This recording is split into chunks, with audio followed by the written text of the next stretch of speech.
যারা বিএনপির নাম ভাঙিয়ে সারা বাংলাদেশের চাঁদাবাজি করছে তাদের বিরুদ্ধে অতি দ্রুত ব্যবস্থা নেন। আমরা সব সময় সকলে ঐক্যবদ্ধভাবে বাংলাদেশকে এগিয়ে নেওয়ার চেষ্টা করি। আমরা কোনো রাজনৈতিক দলের বিরুদ্ধে না, আমরা পেশিবাদের বিরুদ্ধে। যারাই বাংলাদেশের জনগণের উপর জুলুম নির্যাতন নিপীড়ন করবে আমরা তাদের বিরুদ্ধে, সেটা যেই হোক, সেটা যে দল হোক, যে ব্যক্তি হোক। আমরা সবসময় এদেশের মানুষের কল্যাণের পক্ষে, এদেশের মানুষের পক্ষে।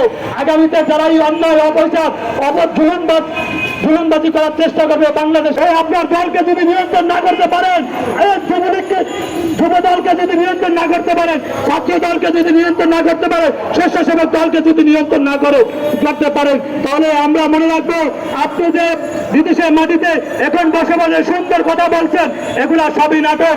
তাই আপনি দেশে আসুন, আপনার দলকে নিয়ন্ত্রণ করুন, আপনার দলকে সোজা পথে আদার চলার জন্য তাদেরকে দিক নির্দেশনা দেন। আপনি জনাব মির্জা ফখরুল স্যারের সাথে একটি কথা বলতে চাই, ওনার জানার জন্য সারা বাংলাদেশে আপনাদের নেতা কর্মীরা যে ধরনের চাঁদাবাজি সন্ত্রাসী কার্যক্রম পরিচালনা করছে, সেই ব্যাপারে আপনারা প্রতিটি জেলায় প্রতিটি থানায় কি ধরনের দিক নির্দেশনা দিয়েছিলেন। আপনারা দেখা যায় 64 জেলায় 64 জন সভাপতি আছে জেলার, তারা কি ধরনের কর্মকাণ্ড পরিচালনা করে, সেই জেলায় কি ধরনের নেতা কর্মীদেরকে প্রবেশ দেয়, নেতা কর্মীদের দিক নির্দেশনা দেয়, সেগুলা আমরা আপনার কাছ থেকে আশা করি। আমরা আরেকটি কথা বলতে চাই, আমি এখনো দেখা যায় বিভিন্ন গেস্ট রুম চালু আছে, বিভিন্ন জায়গায় ছাত্র দলের নাম ভাঙিয়ে কিছু দুষ্কৃতকারীরা তারা ছাত্রলীগের মতো কার্যক্রম পরিচালনা করছে। আমি বলতে চাই এখনো বিশ্ববিদ্যালয়গুলো অনেকটা আওয়ামী লীগের সেই মতবাজির মতো রয়েছে। আওয়ামী লীগ যেভাবে বিশ্ববিদ্যালয়গুলিতে সন্ত্রাসীদের জায়গা দিয়ে ছাত্রলীগকে সন্ত্রাসী রূপে সাজিয়ে সেখানে আধিপত্য বিস্তার করছে, এখনো ছাত্র দলের কিছু কিছু ক্যাডার বাহিনী বের হয়ে দেখা যায় যে বিশ্ববিদ্যালয়গুলোতে তারা আওয়ামী লীগের সৃষ্টি করছে। সেখানে আপনারা ব্যবস্থা নেন। আগামীতে বিএনপি একটি বড় রাজনৈতিক দল, তাদের কাছে আমাদের অনেক প্রত্যাশা, তাদের কাছে আমাদের অনেক খুব বড় আশা।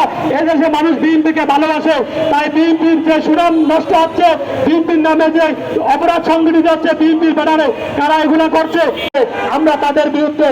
আমরা যেভাবে আজকে একটি দেখলেন পুরান ঢাকায় কিভাবে একজন মানুষকে বিভৎসভাবে হত্যা করেছে, আমরা যেভাবে দাঁড়িয়েছি সেই হত্যার বিরুদ্ধে, সেই হত্যাকাণ্ডের সঠিক বিচারের দাবিতে আমরা আগামীতে যে দল, যে সংগঠন, যে ব্যক্তি অপরাধ করবে, অন্যায় করবে, জুলুম করার চেষ্টা করবে, আমরা তার বিরুদ্ধে রুখে দাঁড়াবো। জুলুমবাজি করার চেষ্টা করে, বাংলাদেশের মানুষের উপর আঘাত হানার চেষ্টা করে, দেশের মানুষের জানমালের ক্ষতি করার চেষ্টা করে, তাহলে আমরা আবার ফিরে আসবো।